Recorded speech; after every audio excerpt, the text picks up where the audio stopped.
ગુજરાતીઓ મોટેભાગે આરામ કરવા અને ફરવા માટે દરિયા કિનારાને વધુ પસંદ કરતા હોય છે. દરિયાની વાત આવે તો સુરતનો ડુમસ દરિયો અચૂક યાદ આવે. ડુમસનો દરિયો સુરતની શાન છે, પરંતુ અહીં ગંદકીના કારણે લોકો તોબા પોકારી ઉઠ્યા હતા. ત્યારે સુરતના એક યુવા ગ્રુપ દ્વારા આ બીચને સાફ કરવાનું બેડું ઉપાડવામાં આવ્યું હતું. રવિવારના દિવસે યુવાનોએ એક ટીમ બનાવી ડુમસ બીચ પર સફાઈ અભિયાન હાથ ધર્યું હતું.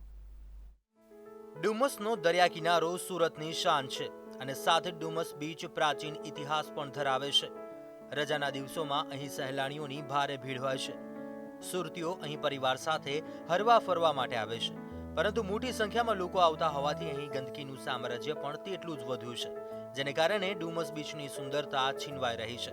આ સમયે સુરતના એક યુવા ગ્રુપ દ્વારા અહીં સફાઈ અભિયાનનું બેડું ઉપાડવામાં આવ્યું અને રવિવારે રજા હોવાથી તેઓએ ટીમ બનાવી સવારના 6 વાગે ડુમસ બીચ પહોંચી ગયા અને ડુમસ बीच પરથી गंदगी दूर करी હતી. ये डुमस बीच पे क्लीन अप प्रोग्राम रखा है हम लोगों ने. बेसिकली ओशन में सारा प्लास्टिक डंप होता है, फ्रेश वाटर के थ्रू ओशन में डंप होता है, तो अपने बीचेस बहुत ज़्यादा पोल्यूटेड दिखते हैं. और हम यहाँ पे आज 10 एक लोग इकट्ठा हैं.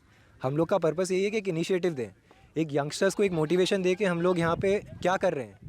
आज हम लोगों ने संडे का दिन सुबह 7:30 बजे इसलिए चूज़ किया डुमस का, बिकॉज डुमस सारी फैमिलीज़ और फ्रेंड्स यहाँ पे इकट्ठा होते हैं और यहाँ पे सी ब्रीज़ और खाने वाने का यहाँ पे आते हैं लोग सुबह सुबह.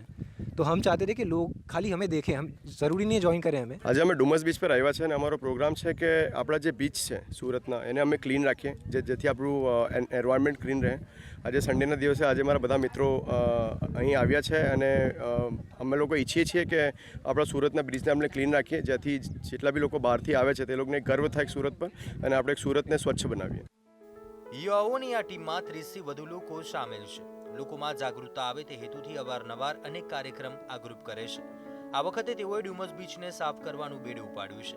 રવિવારના દિવસે લોકોને બીચ પર સ્વચ્છતા રાખવાના સંદેશા સાથે સફાઈ અભિયાન હાથ ધર્યું હતું. I always wanted to do something for the environment, and since we're towards the decline, so this initiative was to make people realize that what kind of an era we're entering into because of all the pollution, and especially the ocean pollution and the uncleanliness around here. So ये एक baby step है, एक initiative है जिससे हम एक long run में हमारा एनवायरनमेंट के लिए हेल्थ सिक्योर कर सकते हैं. And obviously this is an example set for everyone else so that they can join us eventually. ઉલ્લેખનીય છે આ ગ્રુપમાં તમામ લોકો યુવાનો છે અને કોઈનો બિઝનેસ તો કોઈ સ્ટુડન્ટ છે, પરંતુ સુરતમાં સ્વચ્છતા જળવાઈ રહે તે માટે આ યુવાઓ રવિવારે અથવા રજાના દિવસે એકઠા થાય છે. પાર્ટી કરવાના બદલે તેઓ સુરતના અલગ અલગ વિસ્તારમાં પહોંચી જઈ સફાઈ અભિયાન હાથ ધરે છે. લોકોને પણ સ્વચ્છતા રાખવાની અપીલ કરે છે. ત્યારે આ યુવાનોનો ઉત્સાહ જોઈ સૌ સુરતીઓ પણ ગંદકી નહીં કરવાનું વચન આપે છે અને તેઓના સફાઈ અભિયાનમાં જોડાઈ જાય છે.